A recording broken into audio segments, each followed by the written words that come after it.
Hey everyone, so this is the discussion on Lab 23, which is on white blood cells.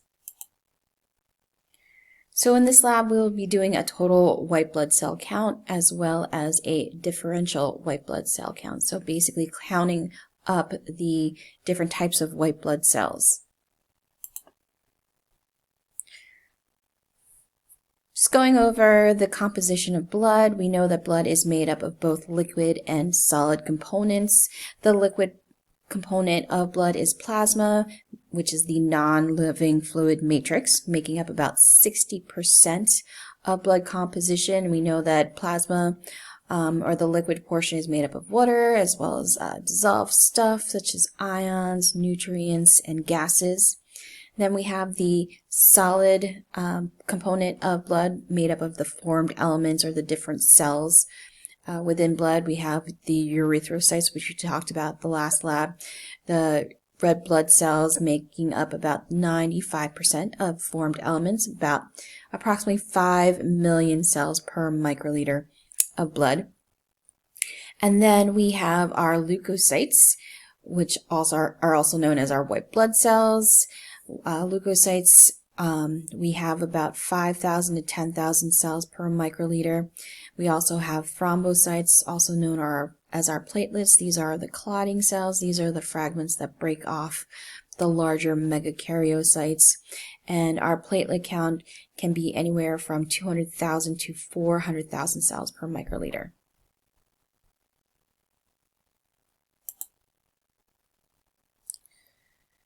So last time in Lab 22, we looked at the red blood cells, or the erythrocytes, these cells making up the larger portion of formed elements. Today we are going to be looking at the white blood cells. The white blood cells, also known as leukocytes, making up anywhere between 5,000 to 10,000 cells per microliter. And we know that the white blood cells are then further divided into different types of white blood cells. First, we categorize them based on whether or not they have cytoplasmic granules within the cell. And we can categorize them into either granulocytes or agranulocytes. The cells that make up the granulocytes include the neutrophils, the eosinophils, and the basophils. So we can see cytoplasmic granules within these cells. And then we have the agranulocytes, these cells not having any cytoplasmic granules within their cells. And the agranulocytes include the very large monocyte and the smaller lymphocyte. This cell, of course, being important for immunity and the immune system. So again, just a really quick slide on the safety procedures that we always want to focus on when we are dealing with blood. Always use universal precautions. Assume that all material is hazardous. We wear gloves when working with blood of other patients or other students. We want to also make sure we properly dispose of clean and or contaminated material.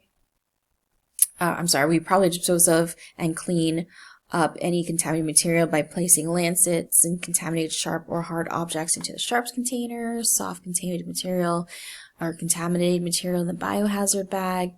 And then we clean any reusable contaminated equipment with amphils such as test tubes, beakers, pipettes, and hemocytometers. And also we don't want to handle any equipment that has blood of other people. And again, no eating or drinking in lab. So in this lab, we are first going to take a total white blood cell count. And of course, we want to be able to obtain whole blood from a volunteer. Because white blood cells aren't as numerous as red blood cells, we want to obtain a larger volume of blood. So we want to make sure that we get about 20 microliters of blood. So we want to make sure we fill the capillary tube properly, and then we just shake the capillary tube into the centrifuge tube and then we shake with the lysis solution. This time, the lysis solution will actually remove other cells other than white blood cells. Also, within the centrifuge tube, we have a dye, methylene blue. So we shake the centrifuge tube and then we let it sit for about a minute. We will then use a micropipette to add to the hemocytometer. We want to make sure to put on a cover slip.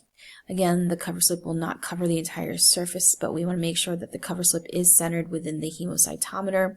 We will then add that liquid that was contained in the centrifuge tube using a micropipetter, and then add to both V slots on the hemocytometer.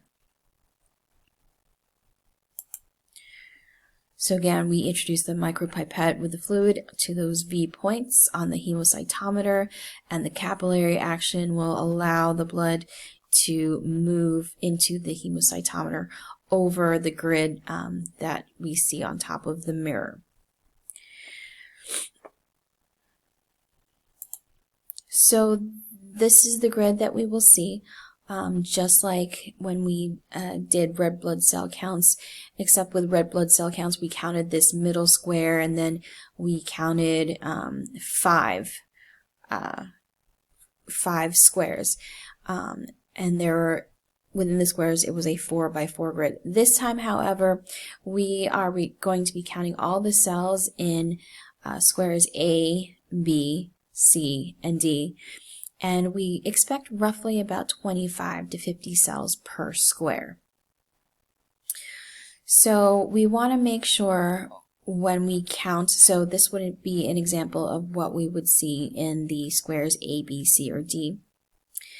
Again, we want to choose two thicker lines to count the cells that fall on those two lines, whereas for example, if we see cells on the other two lines towards the right and the bottom, we don't count those cells.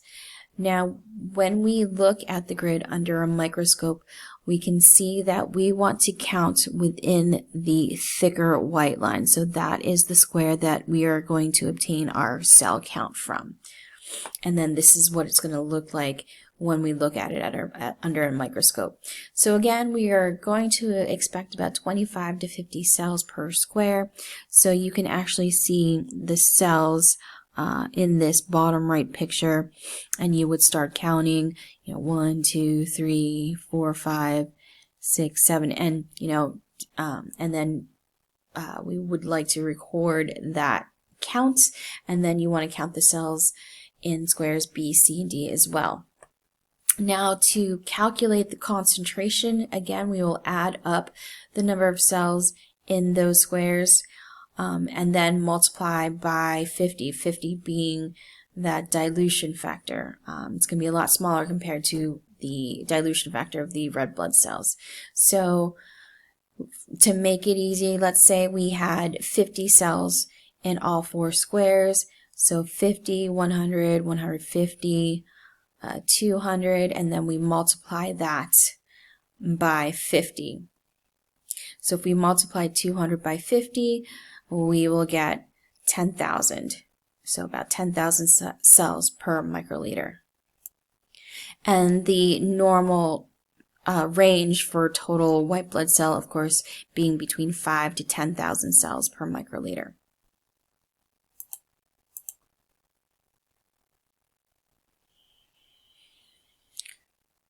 So when we're counting, we could use these handheld counters to help us count the cells if we're not good at counting 1 through 50. It's nice to kind of click on these little counters to make sure you're counting the right number.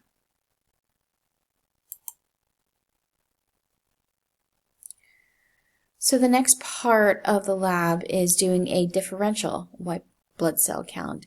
A differential white blood cell count basically is breaking down the number of different types of white blood cells within a sample. And before we do that, we have to prepare a blood smear. So we would need 2 slides, one for backup, and we would place a drop of blood on one end of the clean slide, about 80% towards one side. And then we would take a clean slide, take that slide and slide it up to the one side of the drop of blood, and then draw the slide away from the drop of blood and slide it back across the entire slide. And then we would allow this smear to dry. So as you can see here, here's that drop of blood. We take the second slide and bring it up close to that drop of blood, and then we would slide the second slide away from the drop of blood, creating this blood smear. Now, a mistake most students make in lab is that they put too much blood. And if we have too much blood, you won't get a nice clear picture with regards to the cells. It'll be too thick, it might coagulate, and it might affect how you see the cells in the in the slides.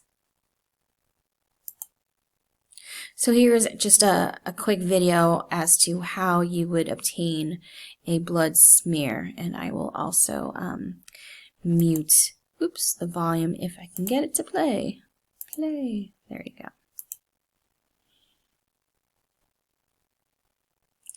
So again, you want to prepare 2 very clean slides. Make sure you're wearing gloves. This person has a nice vial of blood. We'll take 1 little drop, place it on one end, and then we'll take a second slide, move it towards the drop of blood, saying 30 to 45 degree angle. So moving the slide towards the drop of blood, letting it spread, and then bringing it across in one smooth and quick motion. So you want to air dry this slide and then prepare it for staining.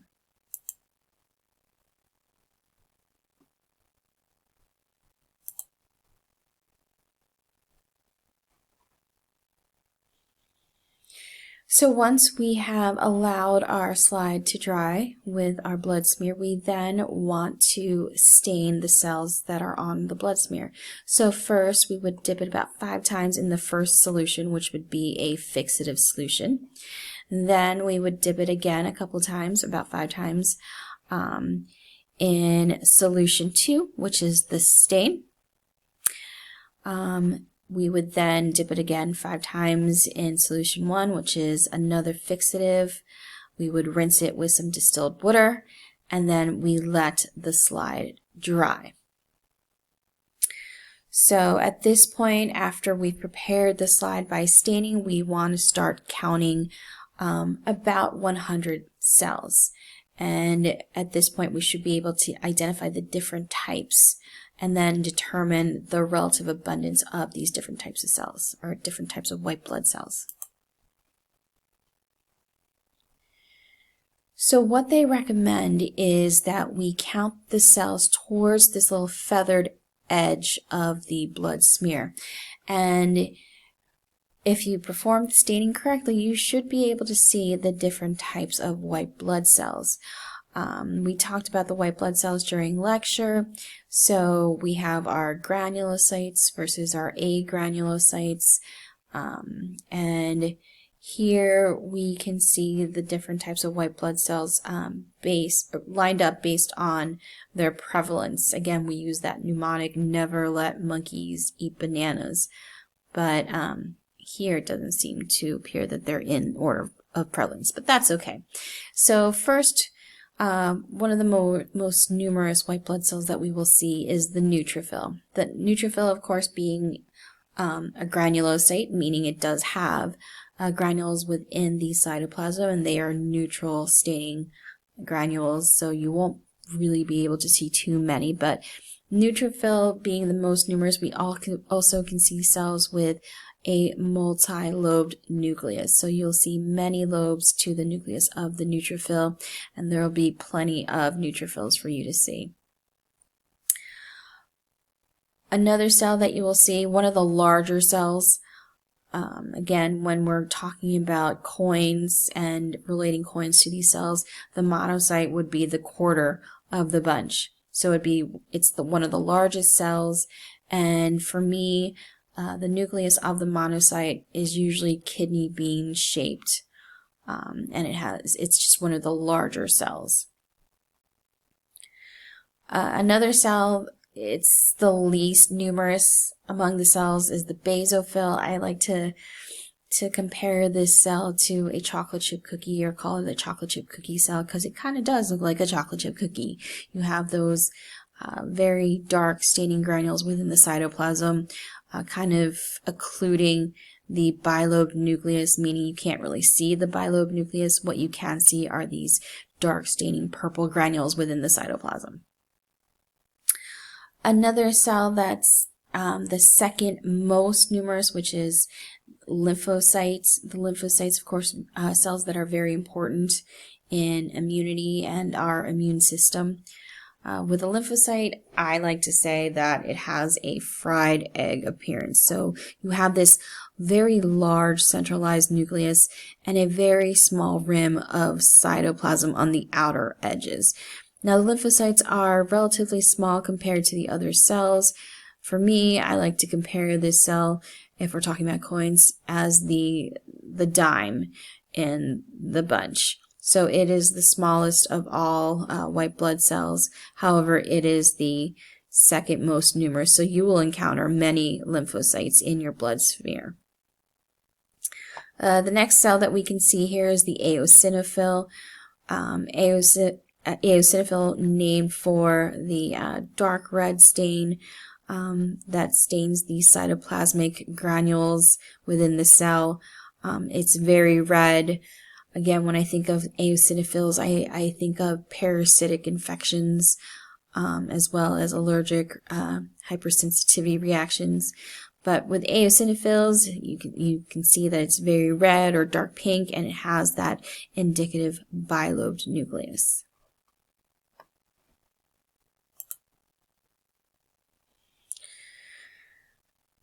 So you would count 100 cells within that feathered end of your blood smear, and then within that area you would count, how many neutrophils are within the 100 cells that you count, how many eosinophils, basophils, lymphocytes, monocytes.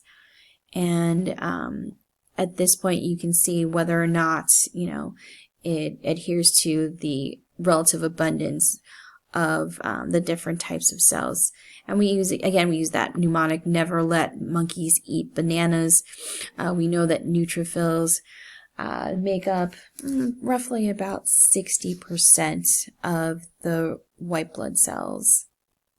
If we're to go by the percentages in your book, so neutrophils making up about 50 to 70% of the white blood cells.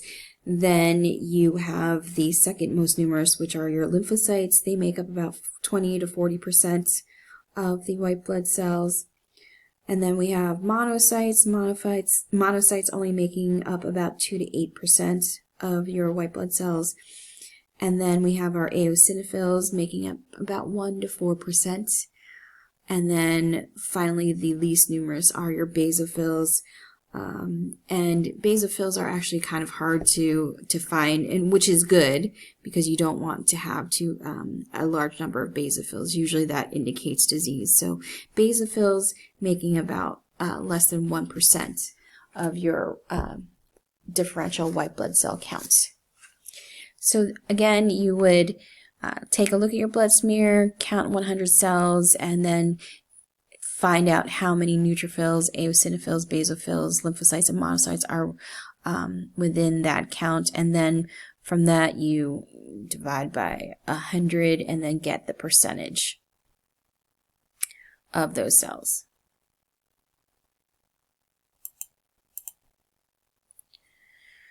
So that is lab 23. Again, just a slide going over proper precautions when we are disposing any equipment that deals with blood, making sure everyone handles their own blood, wearing gloves for shared equipment, and assume that this equipment is contaminated.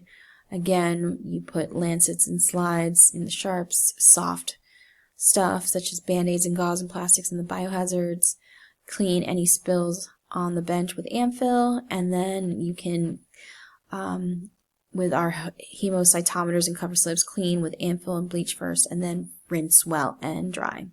And please do not throw away any hemocytometer cover slips. Okay, so that is Lab 23, and I will also be posting the lab worksheet associated with it. And the discussion will follow.